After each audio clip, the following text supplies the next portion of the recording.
Ladies and gentlemen, the recipients of the Presidential Medal of Freedom.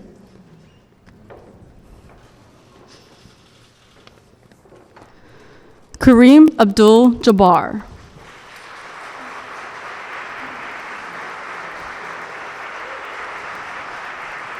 Turk Kobel, accepting on behalf of Eloise Kobel. Ellen DeGeneres.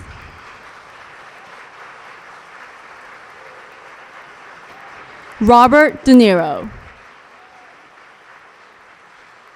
Richard Garwin.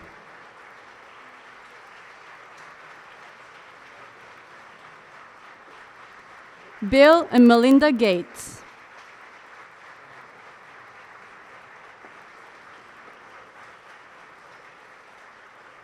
Frank Gehry.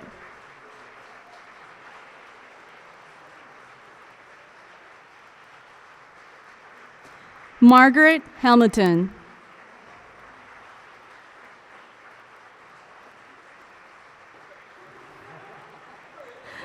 Tom Hanks.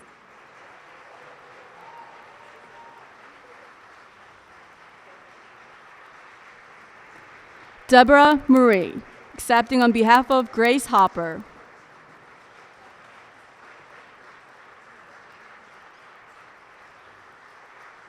Michael Jordan.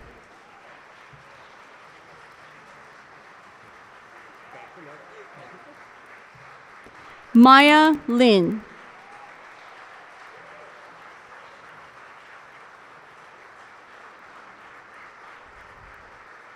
Lorne Michaels.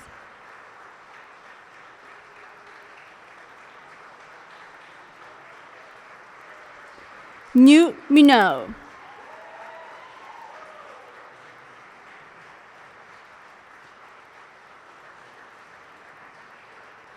Eduardo Padron.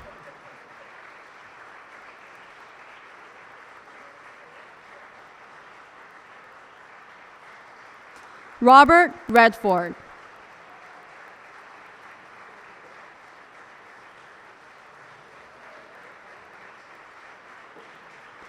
Diana Ross.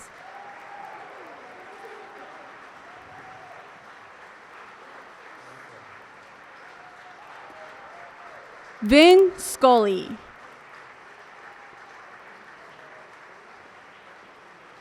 Bruce Springsteen.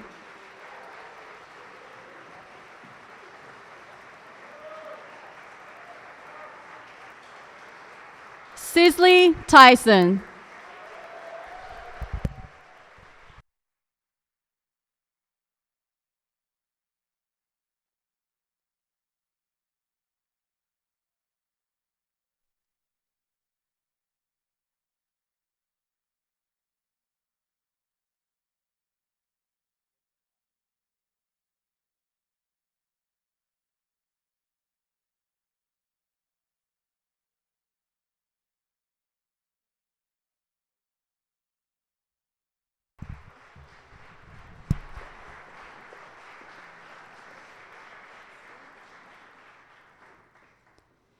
Ladies and gentlemen, the Vice President of the United States.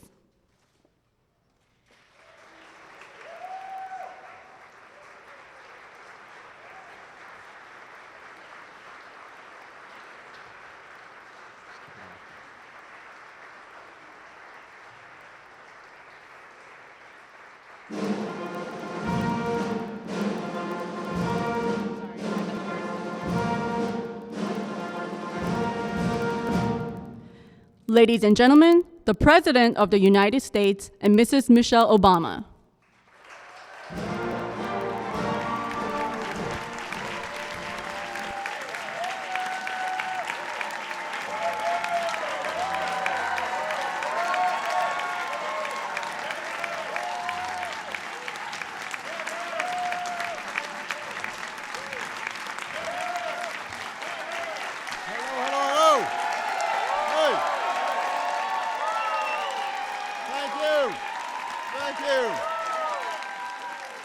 Thank you so much. Thank you. Everybody, please have a seat. We got some work to do here. This is not all fun and games. Welcome to the White House, everybody. Today we celebrate extraordinary Americans who have lifted our spirits, strengthened our union, pushed us towards progress. I always love doing this event, but this is a particularly impressive class. We've got innovators and artists, public servants, rabble-rousers, athletes, renowned character actors, like the guy from Space Jam.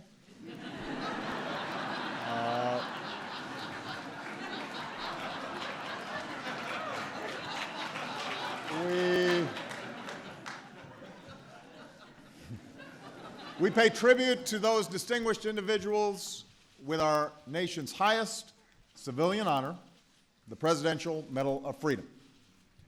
Now, let me tell you a little bit about each of them. First, we came close to missing out on a Bill and Melinda Gates incredible partnership because apparently Bill's opening line was, "Do you want to go out 2 weeks from this coming Saturday?"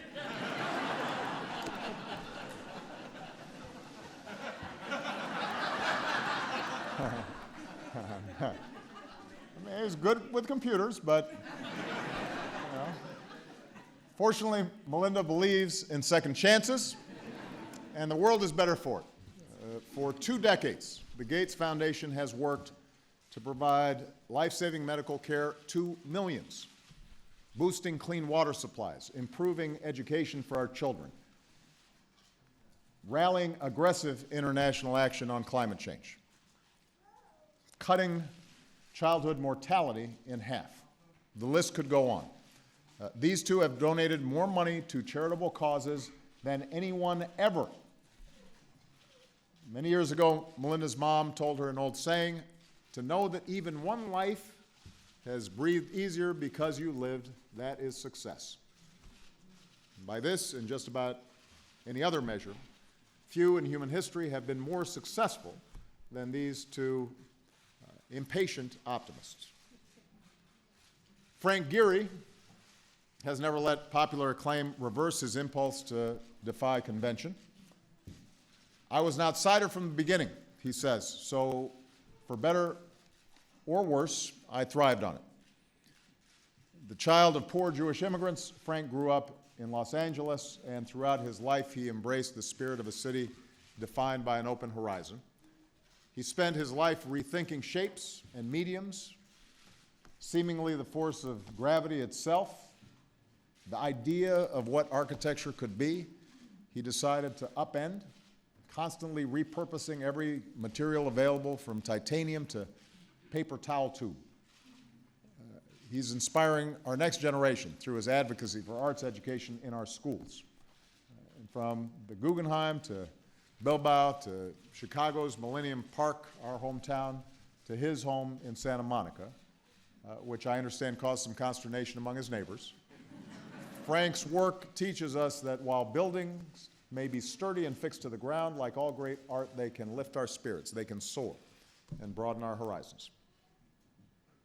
When an undergraduate from rural Appalachia first set foot on the National Mall many years ago, she was trying to figure out a way to show that war is not just a victory or a loss, but about individual lives. She considered how the landscape might shape that message, rather than the other way around. The project that Maya Lin designed for her college class earned her a B+ and a permanent place in American history. So, all of you B+ students out there, the Vietnam Veterans Memorial has changed the way we think about monuments, but also about how we think about sacrifice and patriotism and ourselves. Maya has given us more than just places for remembering. She has created places for us to make new memories.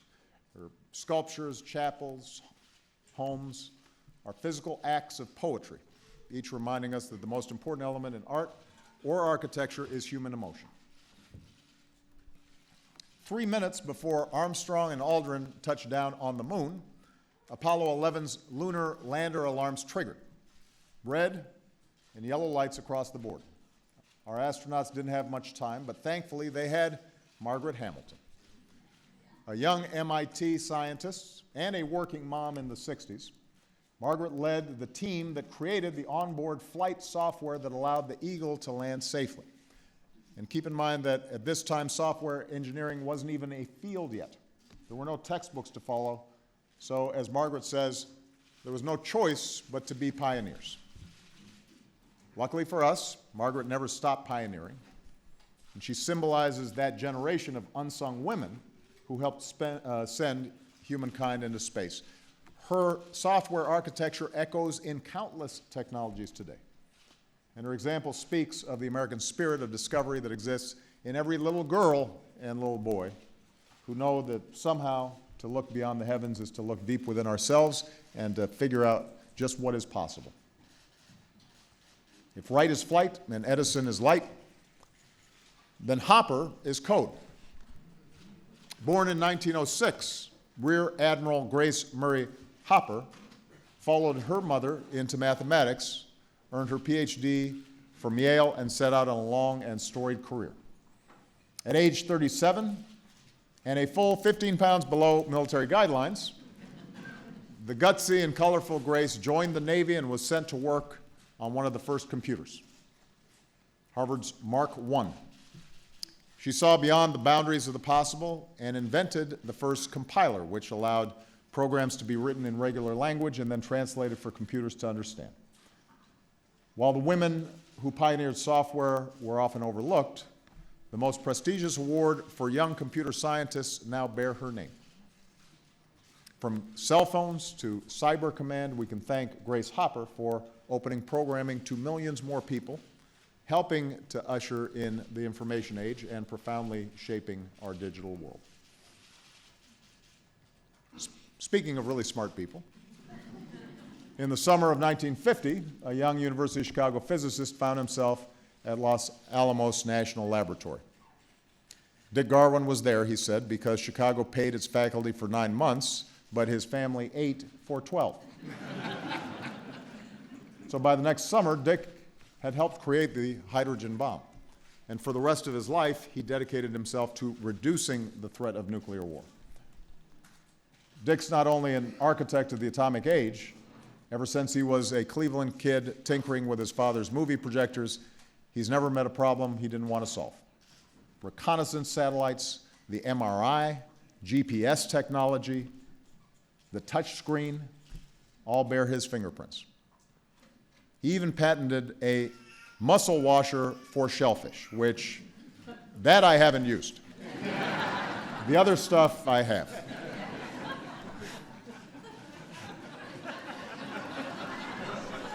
Where is he? Okay. Dick has advised nearly every president since Eisenhower, often rather bluntly. Enrico Fermi, also a pretty smart guy, is said to have called Dick the only true genius he ever met. I do want to see this muscle washer.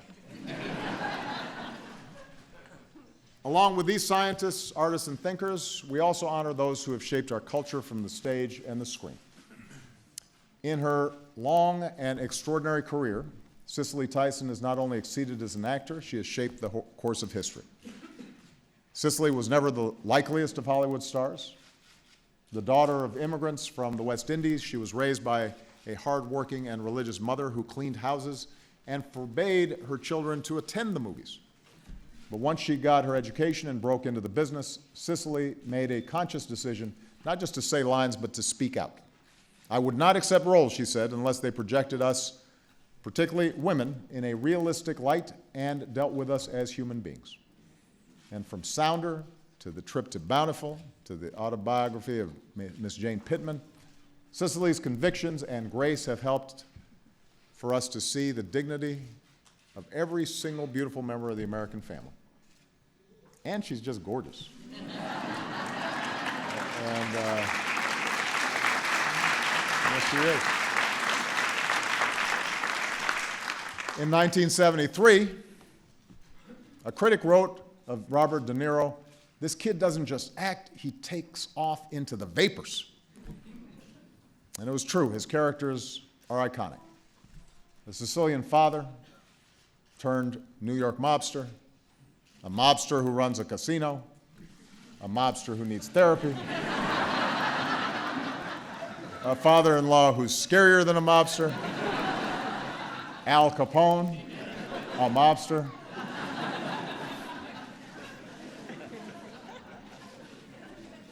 Robert combines dramatic precision and, it turns out, comedic timing with his signature eye for detail. And while the name De Niro is synonymous with tough guy, his true gift is the sensitivity that he brings to each role.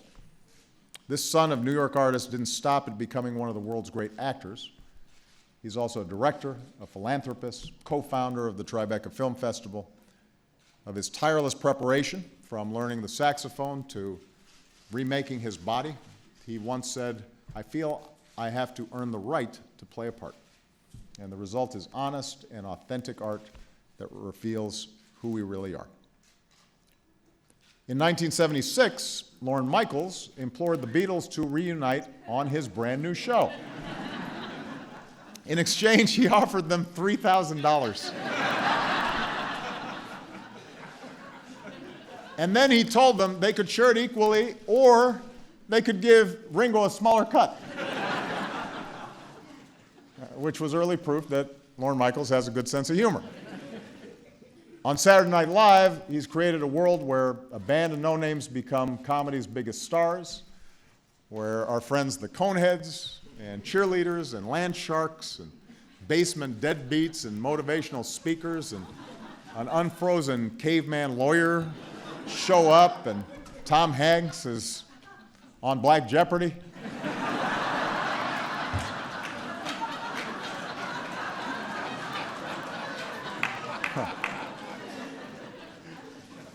After 4 decades, even in this fractured media culture that we've got, SNL remains appointment viewing, a mainland into not just our counterculture, but our culture.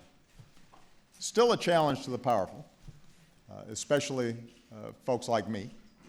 And yet, even after all these years, Lorne jokes that his tombstone should bear just a single word that's often found in the show's reviews: uneven.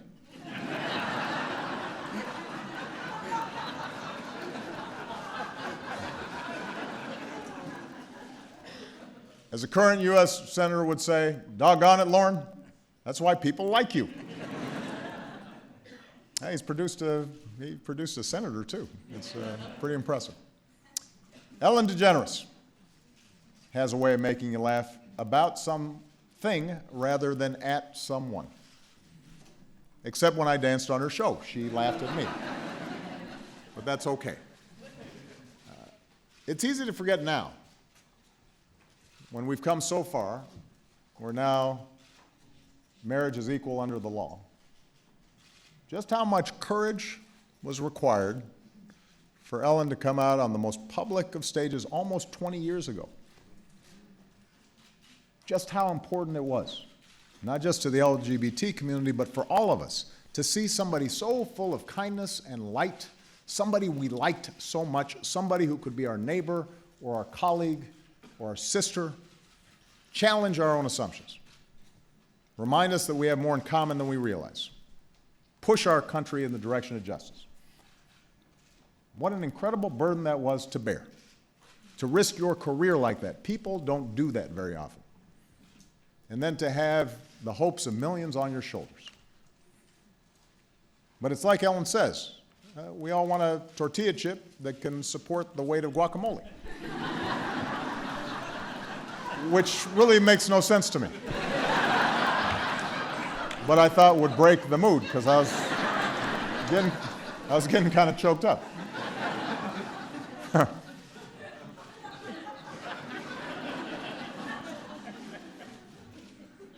And she did pay a price. We don't remember this. I hadn't remembered it. She did, for a pretty long stretch of time, even in Hollywood. And yet, today, every day, in every way, Ellen counters what too often divides us with the countless things that bind us together, inspires us to be better. One joke, one dance at a time. When the candidate wins his race in the iconic 1972 film of the same name, which continues, by the way, for those of you who haven't seen it, and many of you are too young, to be perhaps the best movie about what politics is actually like ever. He famously asks his campaign manager the reflective and revealing question, what do we do now? And like the man he played in that movie, Robert Redford has figured it out and applied his talent and charm to achieve success. We admire Bob not just for his remarkable acting, but for having figured out what to do next. He created a platform for independent filmmakers with the Sundance Institute. He has supported our national parks and our national resources as one of the foremost conservationists of our generation. He's given his unmatched charisma to unforgettable characters like Roy Hobbs, Nathan Muir, and of course the Sundance Kid, entertaining us for more than half a century. As an actor, director, producer, and as an advocate, he has not stopped. And apparently drives so fast that he had breakfast in Napa and dinner in Salt Lake. At 80 years young, Robert Redford has no plans to slow down. According to a recent headline, the movie Sully was the last straw. We should never travel with Tom Hanks. I mean, you think about it. You got pirates, plane crashes, you get marooned in airport purgatory, volcanoes. Something happens with Tom Hanks. And yet, somehow we can't resist going where he wants to take us. He's been an accidental witness to history, a crusty woman's baseball manager, an everyman who fell in love with Meg Ryan 3 times, made it seem natural to have a volleyball as your best friend. From a Philadelphia courtroom to Normandy's beachheads to the dark side of the moon, he has introduced us to America's unassuming heroes. Tom says he just saw ordinary guys who did the right thing at the right time. Well, it takes one to know one. And America's dad has stood up to cancer with his beloved wife Rita. He's championed our veterans, supported space exploration, and the truth is Tom has always saved his best roles for real life. He is a good man, which is the best title you can have.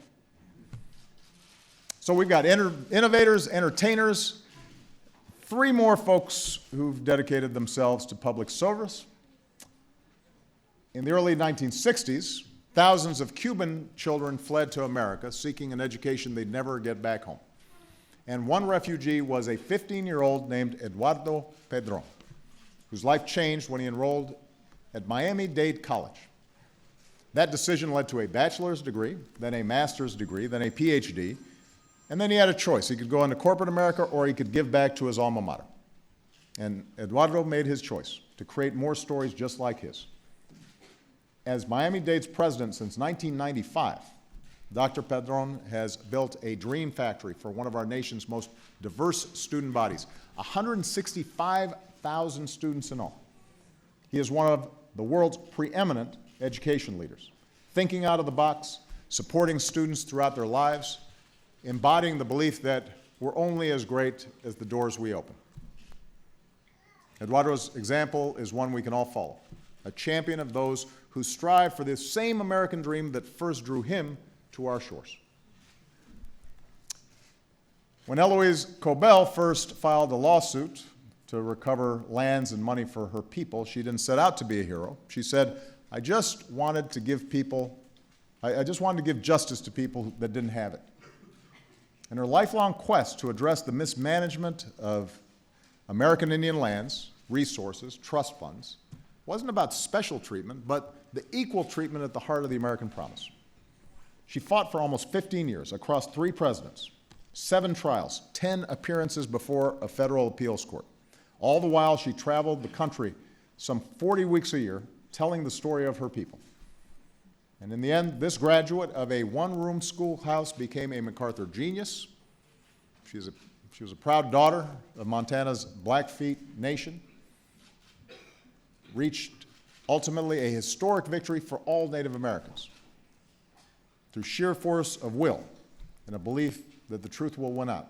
Eloise Cobell overcame the longest odds, reminding us that fighting for what is right is always worth it.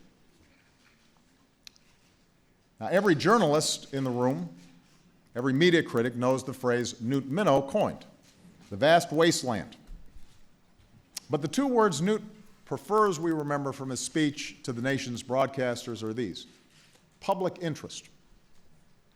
That's been the heartbeat of his life's work, advocating for residents of public housing, advising a governor and a Supreme Court justice, cementing presidential debates as our national institution, leading the FCC.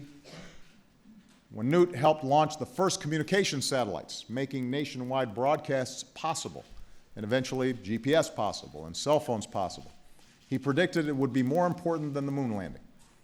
This will launch ideas into space, he said, and ideas last longer than people.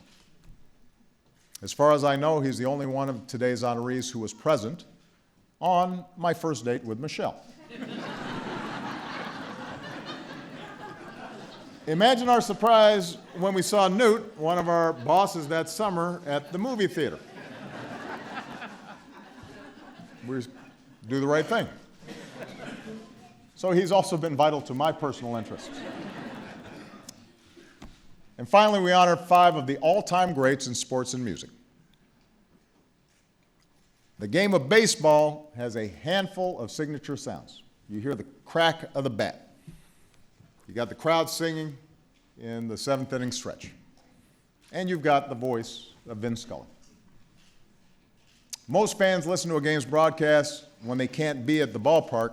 Generations of Dodgers fans brought their radios into the stands because you didn't want to miss one of Vin's stories.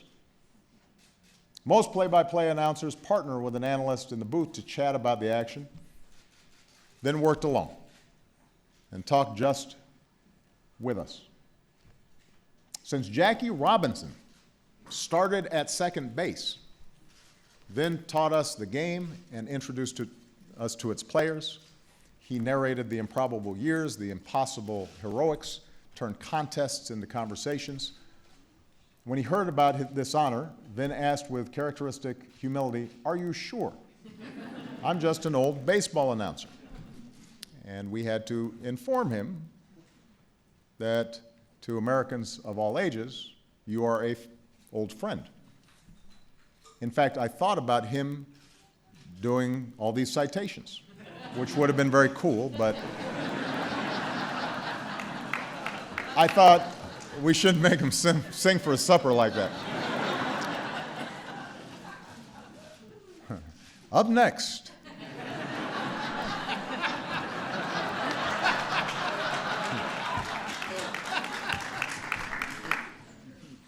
Here's how great Kareem Abdul-Jabbar was. 1967, he had spent a year dominating college basketball. The NCAA bans the dunk.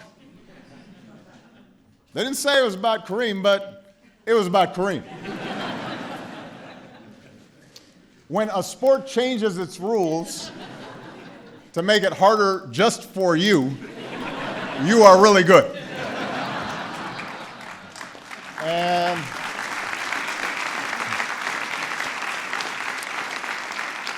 And yet, despite the rule change, he was still the sport's most unstoppable force. It's a title he'd hold for more than 2 decades, winning NBA Finals MVPs a staggering 14 years apart. Bless you. And as a surprisingly similar-looking co-pilot, Roger Murdoch once said in the movie Airplane. I mean, we've got some great actors here. Space Jam, Airplane. He did it all while dragging Walton and Lanier up and down the court for 48 minutes. But the reason we honor Kareem is more than just a pair of goggles and the skyhook. He stood up for his Muslim faith when it wasn't easy and it wasn't popular. He's as comfortable sparring with Bruce Lee as he is advocating on Capitol Hill or writing with extraordinary eloquence about patriotism. Physically, intellectually, spiritually, Kareem is one of a kind, an American who illuminates both our most basic freedoms and our highest aspirations. When he was 5 years old, Michael Jordan nearly cut off his big toe with an axe. Back then, his handles needed a little work.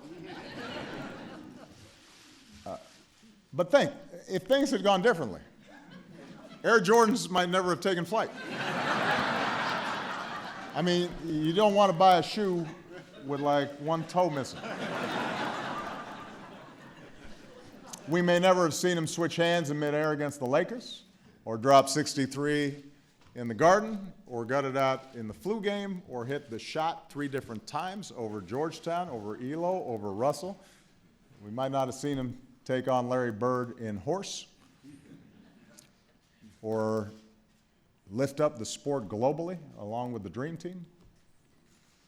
Yet MJ is still more than those moments, more than just the best player on the 2 greatest teams of all time, the Dream Team and the 1996 Chicago Bulls.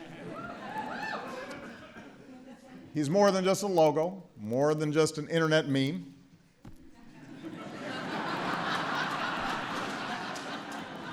It's more than just a charitable donor or a business owner committed to diversity.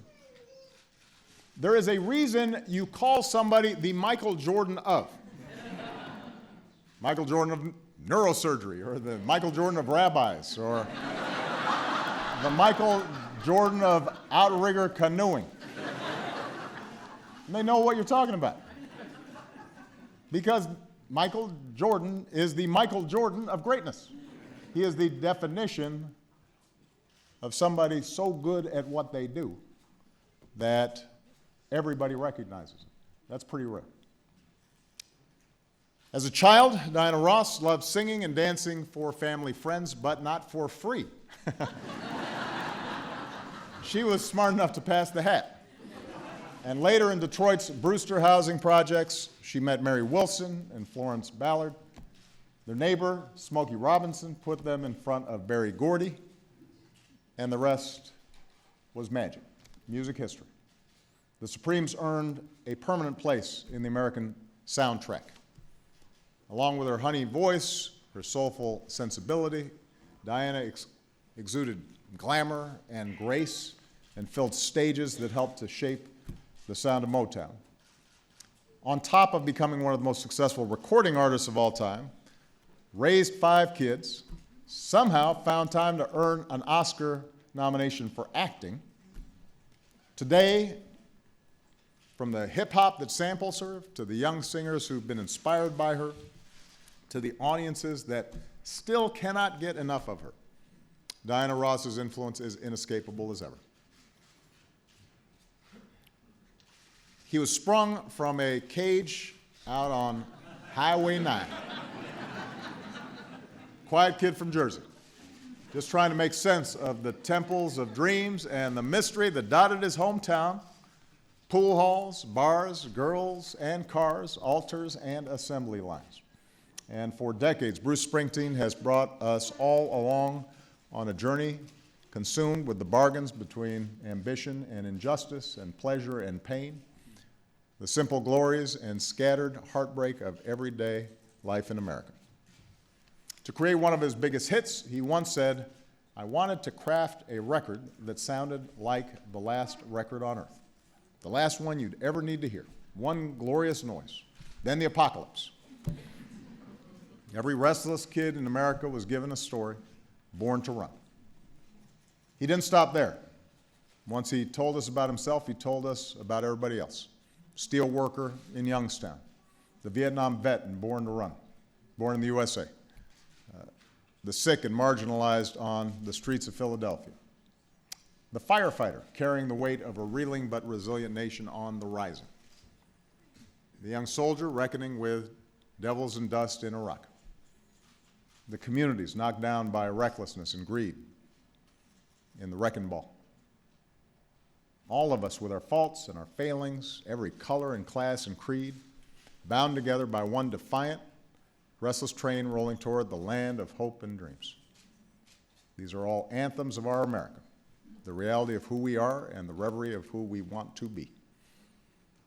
The hallmark of a rock and roll band, Bruce Springsteen once said, is that the narrative you tell together is bigger than anyone could have told on your own.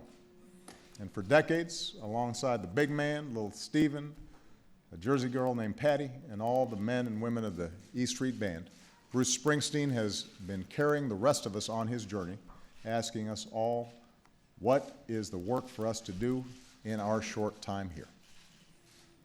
I am the president, he is the boss. And pushing 70, he's still laying down 4-hour live sets. If you have not been at them, he is working. Fire-breathing rock and roll. So I thought twice about giving him a medal named for freedom because we hope he remains, in his words, a prisoner of rock and roll for years to come. So, I told you, this is like a really good class. Ladies and gentlemen, I want you all to give it up for the recipients of the 2016 Presidential Medal of Freedom.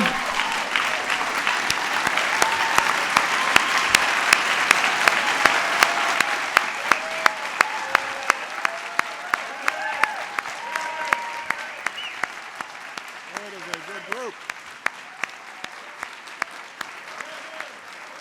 All right.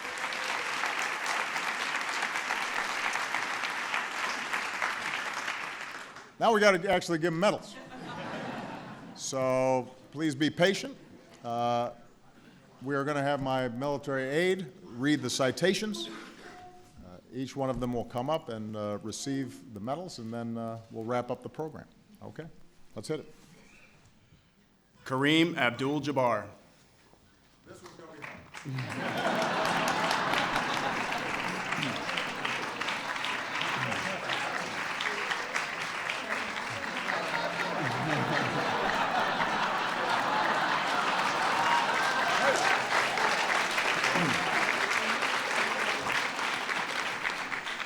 An iconic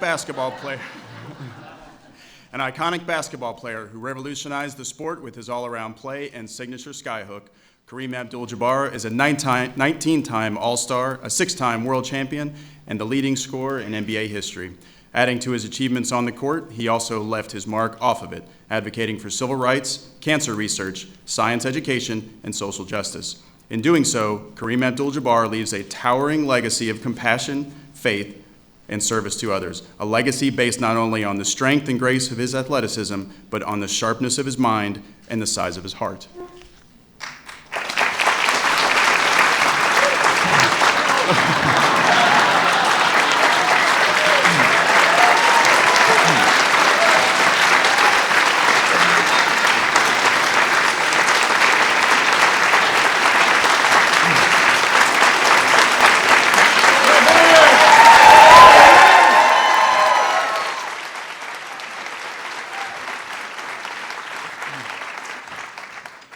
Turk Cobell, accepting on behalf of his mother, Eloise C. Cobell, Yellowbird Woman.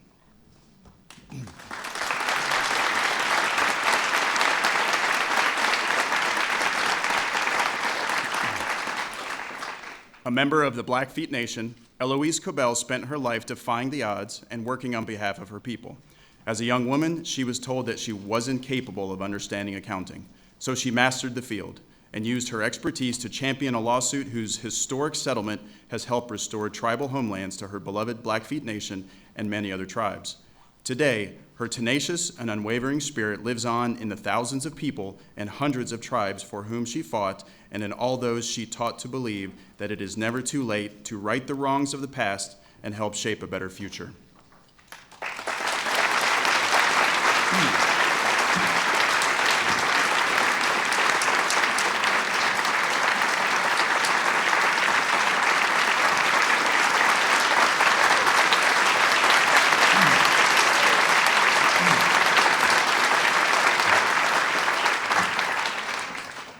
Ellen DeGeneres.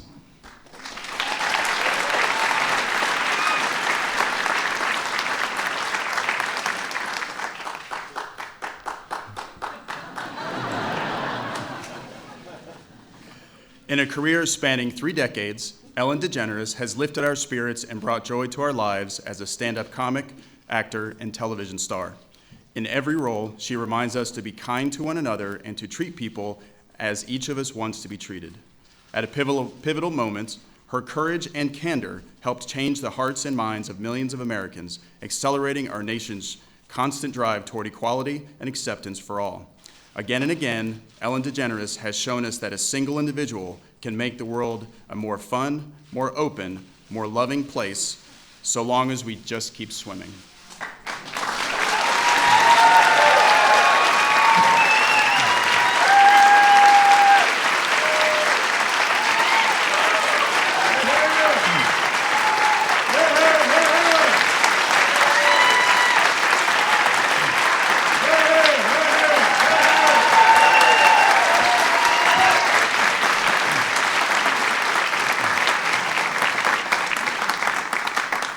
Robert De Niro.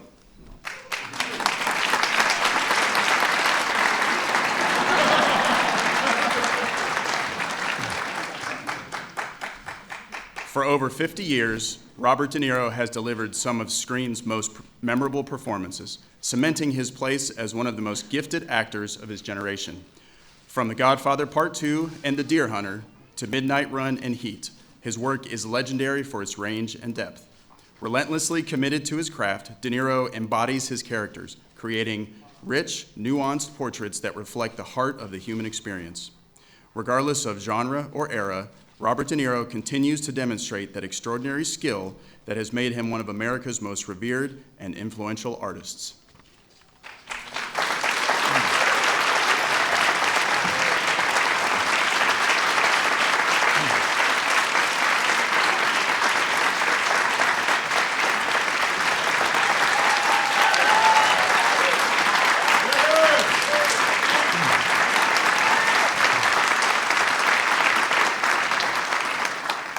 Richard L. Garwin.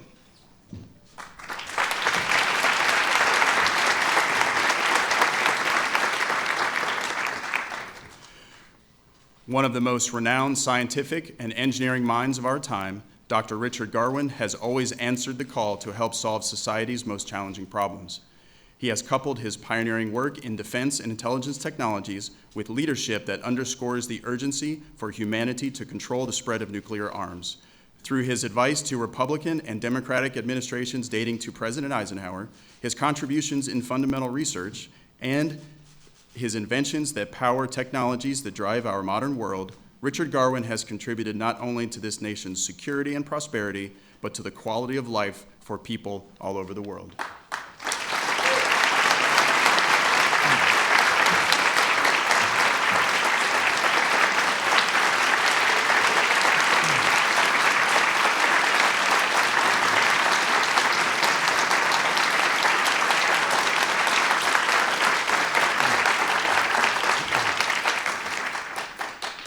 William H. Gates III and Melinda French Gates.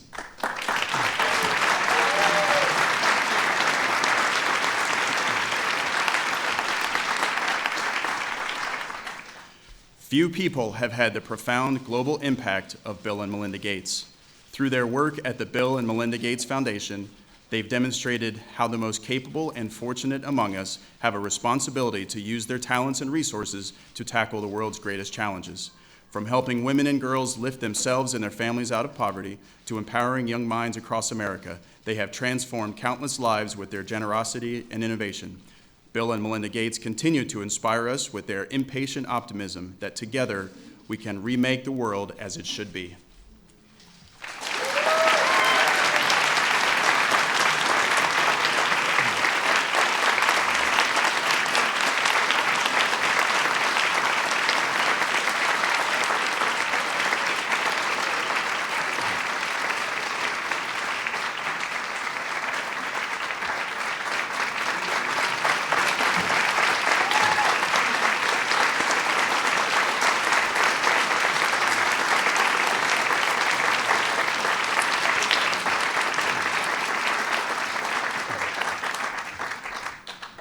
Frank Gehry.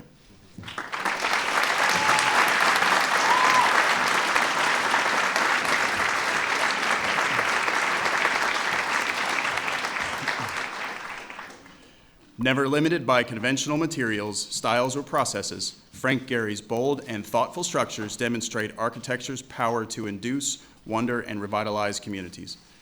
A creative mind from an early age, he began his career by building imaginary homes in cities with scrap material from his grandfather's hardware store. Since then, his work continues to strike a balance between experimentation and functionality, resulting in some of the 20th century's most iconic buildings. From his pioneering use of technology to the dozens of awe-inspiring sites that bear his signature style, to his public service as a citizen artist through his work with Turnaround Arts, Frank Gehry has proven himself an exemplar scholar of American innovation.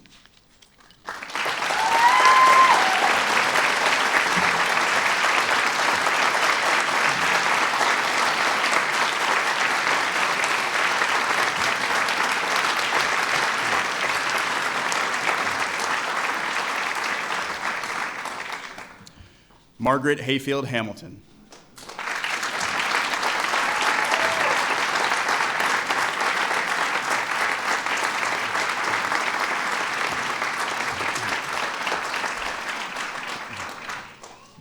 A pioneer in technology, Margaret Hamilton defined new forms of software engineering and helped launch an industry that would forever change human history. Her software architecture led to giant leaps for humankind, writing the code that helped America set foot on the moon. She broke barriers in founding her own software businesses, revolutionizing an industry and inspiring countless women to participate in STEM fields. Her love of exploration and innovation are the source code of the American spirit, and her genius has inspired generations to reach for the stars.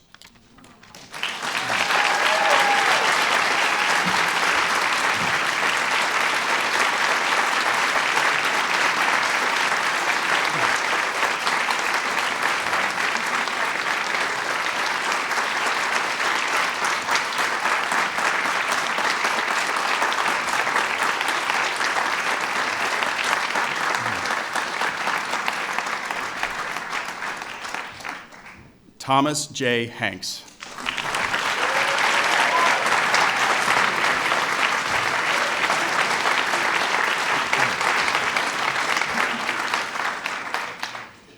Throughout a distinguished film career, Tom Hanks has revealed the character of America as well as his own. Portraying war heroes, an astronaut, a ship captain, a cartoon cowboy, a young man growing up too fast, and dozens of others, he's allowed us to see ourselves, not only as we are, but as we aspire to be.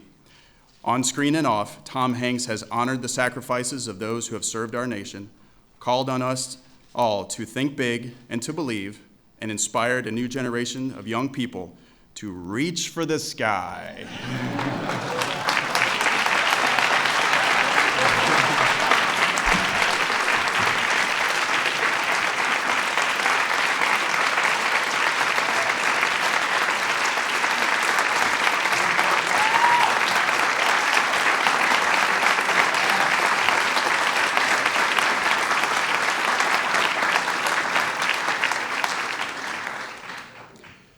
Deborah Murray, accepting on behalf of her great aunt, Grace Murray Hopper.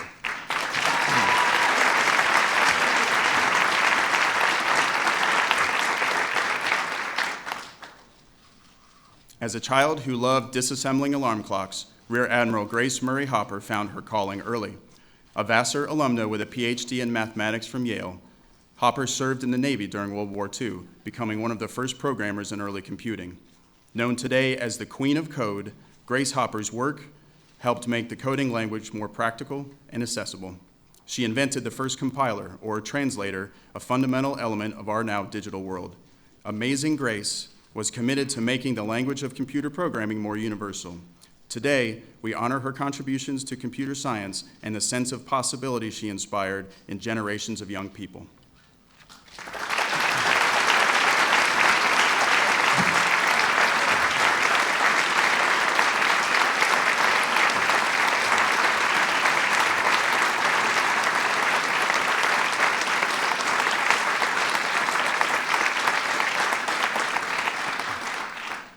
Michael J. Jordan.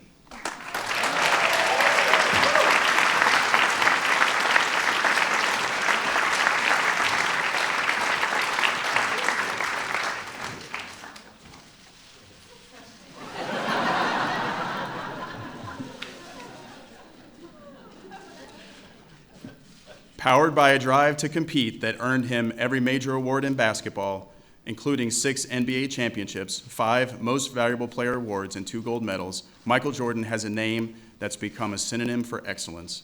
His wagging tongue and high-flying dunks redefined the game, making him a global superstar whose impact transcended basketball and shaped our nation's broader culture.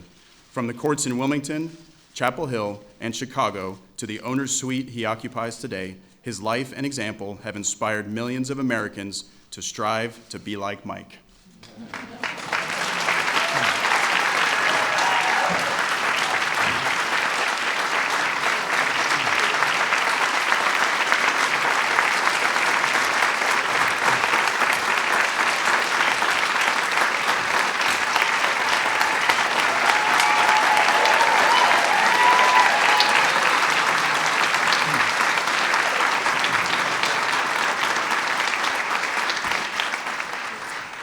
Maya Y. Lin.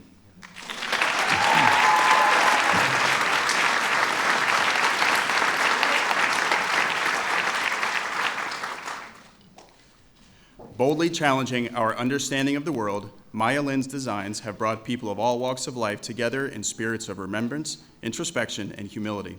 The manipulation of natural terrain and topography within her works inspires us to bridge our differences and recognize the gravity of our collective existence.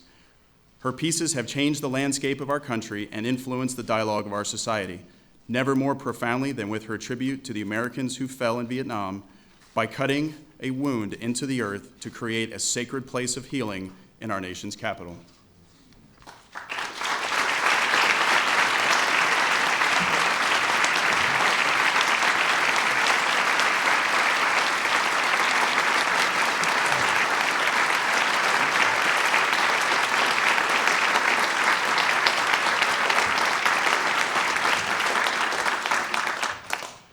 Lauren Michaels.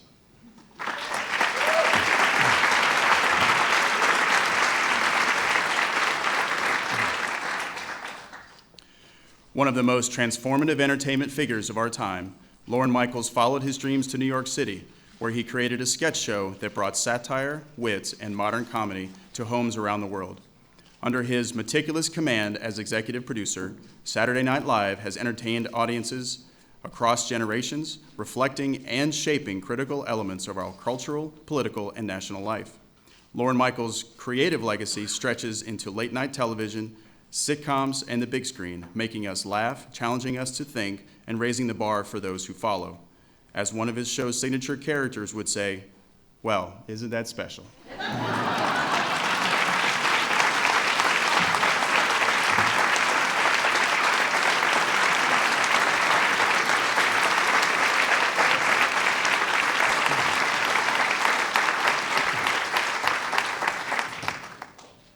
Newton N. Minow.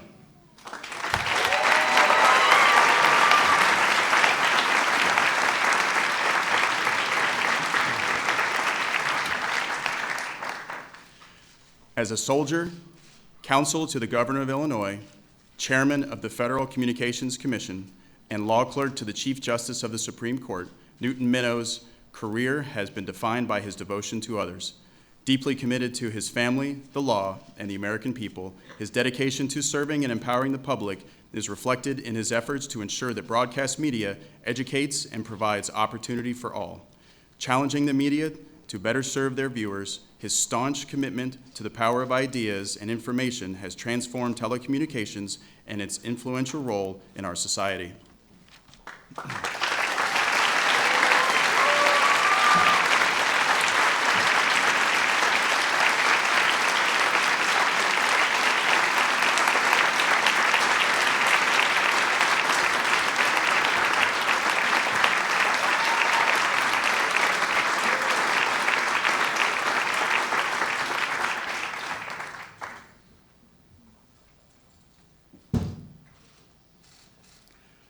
Dr. Eduardo J. Padron.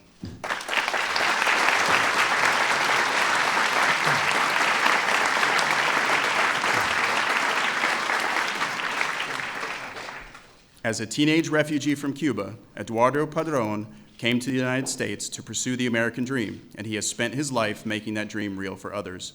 As president of the community college he once attended, his thoughtful leadership and commitment to education have transformed Miami-Dade College into one of the premier learning institutions in the country, earning him praise around the world.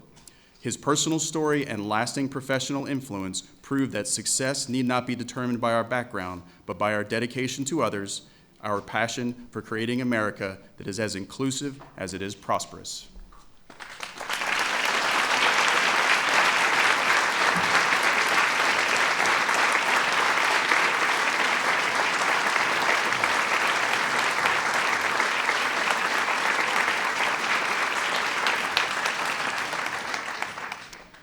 Robert Redford.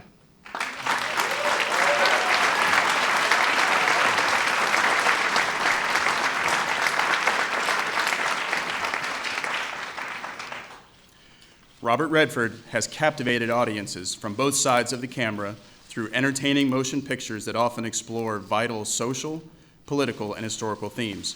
His lifelong advocacy on behalf of preserving our environment will prove as an enduring legacy as his award-winning films, as will his pioneering support for independent filmmakers across America. His art and activism continue to shape our nation's cultural heritage, inspiring millions to laugh, cry, think, and change.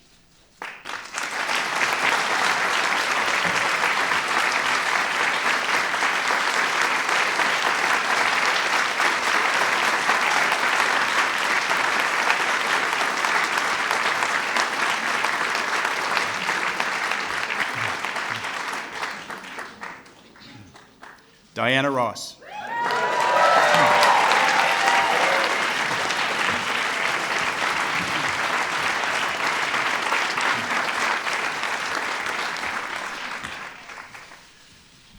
A daughter of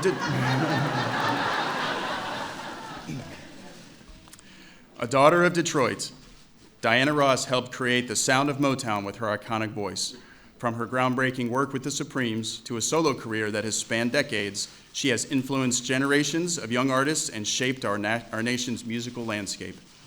In addition to a Grammy Lifetime Achievement Award and countless musical accolades, Diana Ross has distinguished herself as an actor, earning an Oscar nomination and a Golden Globe Award.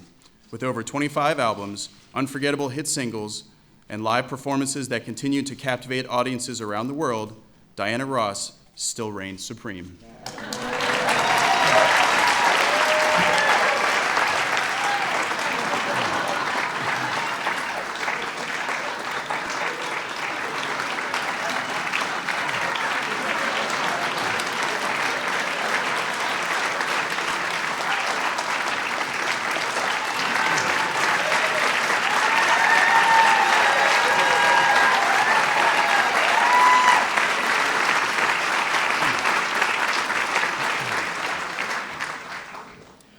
Next up, Vin Scully.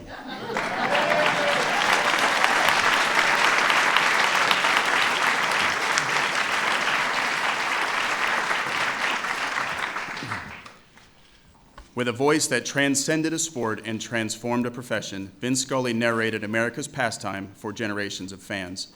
Known to millions as the soundtrack of summer, he found time to teach us about life and love while chronicling routine plays and historic heroics.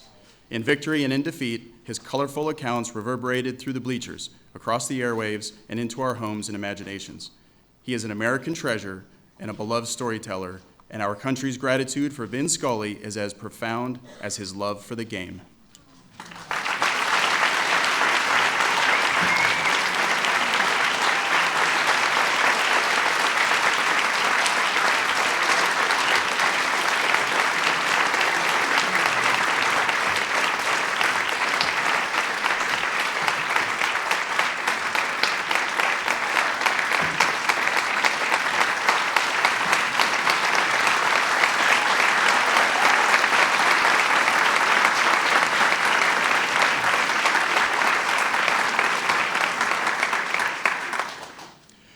Bruce F. Springsteen.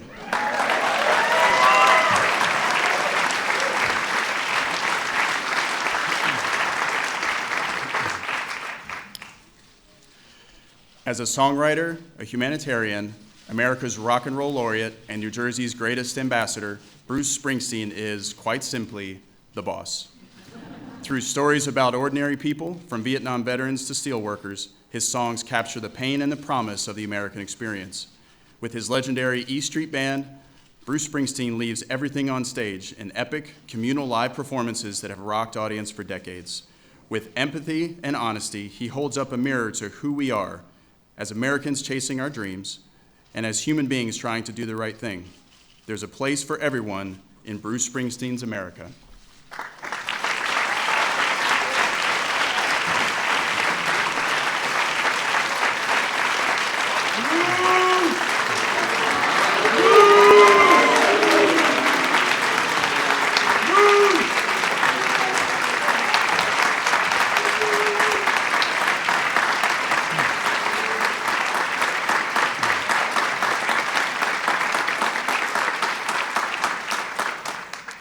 Cicely Tyson.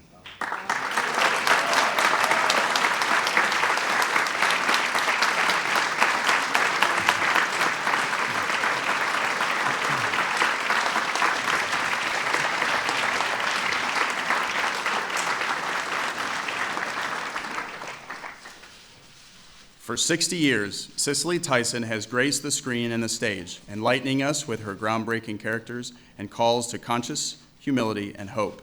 Her achievements as an actor, her devotion to her faith, and her commitment to advancing equality for all Americans, especially women of color, have touched audiences of multiple generations.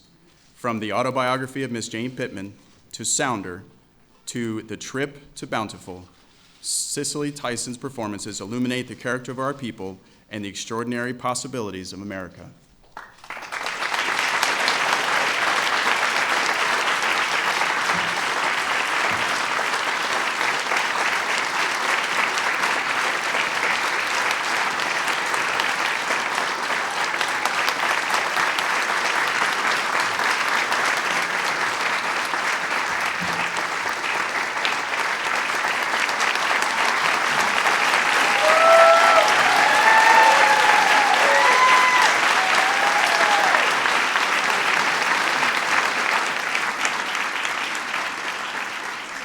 So, just on a personal note, part of the reason that these events are so special to me is because everybody on this stage has touched me in a very powerful personal way, in ways that they probably couldn't imagine.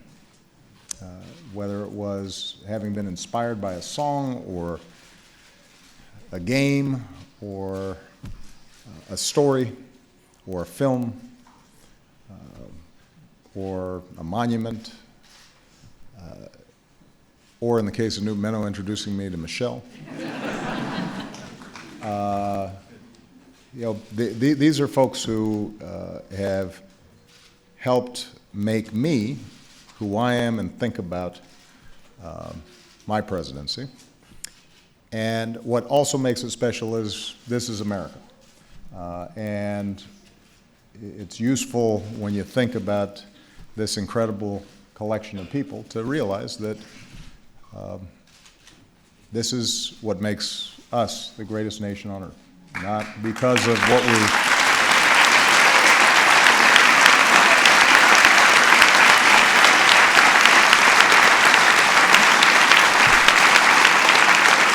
Not because of our differences, but because in our difference we find something common to share. And what a glorious thing that is, what a great gift that is to America. So, I want all of you to enjoy the wonderful reception that will be taking place afterwards. Michelle and I have to get back to work, unfortunately, but I hear the food is pretty good. And I would like all of you to give one big rousing round of applause to our 2016 honorees for the Presidential Medal of Freedom. Give it up.